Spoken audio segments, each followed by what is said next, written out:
Hello YouTube family, నీతితో కూడిన ఒక అద్భుతమైన రాజు కథతో మీ ముందుకు వచ్చాము. ఈ కథలో ఒక తెలివైన రాజు, ఒక రహస్య రత్నం మరియు ఒక పెద్ద నీతి ఉంది. సిద్ధంగా ఉన్నారా? Let's go. ఒక గొప్ప రాజ్యాన్ని విక్రమ్ అనే రాజు పరిపాలించేవాడు. అతను తెలివైనవాడు, న్యాయవంతుడు, ప్రజలను తన కుటుంబంలా చూసుకునేవాడు. అతని రాజ్యంలో ఒక పురాతన రహస్యం ఉంది, ఒక మాయాజాల రత్నం. దానిని కనుగొన్నవాడు రాజ్యానికి అపారమైన సంపద, శాంతిని తెచ్చేవాడని చెప్పేవారు.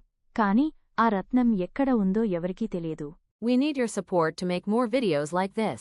Please do subscribe, like, comment and share. కొన్ని రోజుల తరువాత రాజ్యంలో దొంగతనాలు జరగడం మొదలయ్యాయి. ప్రజలు భయపడ్డారు. వ్యాపారులు ప్రజలు రాజుకి ఫిర్యాదు చేశారు. విక్రమ్ రాజు ఆలోచించాడు, ఈ సమస్యను ఎలా పరిష్కరించాలి? బహుశా ఆ రత్నం రాజ్యాన్ని కాపాడవచ్చు అని అనుకున్నాడు. అతను తన మంత్రిని పిలిచి రత్నం గురించి అడిగాడు. దానికి సమాధానంగా మంత్రి ఇలా చెప్పాడు, మహారాజా, రత్నం రాజ్యంలోని ఒక రహస్య గుహలో ఉందని పురాణం చెబుతుంది. కాని దానిని కనుగొనడం చాలా కష్టం. దానికి తెలివి, ధైర్యం, నిజాయితీ ఉన్నటువంటి సాహసవీరుడు కావాలి.